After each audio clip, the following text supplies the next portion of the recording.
আশিক মণ্ডল লিখেছেন, মাঝে মাঝে মনে হয় প্রস্রাব পায়খানার রাস্তা দিয়ে কিছু বের হচ্ছে, কিন্তু দেখি কিছু নেই, এটি কি ওযু ভাঙবে?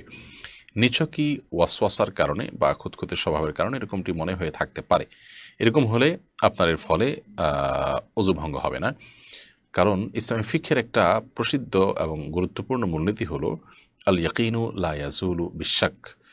যে বিষয়ে চূড়ান্ত এবং সুদৃঢ় অবস্থান আপনার রয়েছে, সেখানে কোনো সংশয় সন্দেহের কারণে সেটি কিন্তু দূর হবে না। অতএব আপনি আপনি অজু করেছেন, আপনার অজু ছিল, এটুকু নিশ্চিত। এখন অজু গেল কি গেল না এটা নিয়ে আপনার মধ্যে সন্দেহ তৈরি হয়েছে, ধোঁয়াশা তৈরি হয়েছে।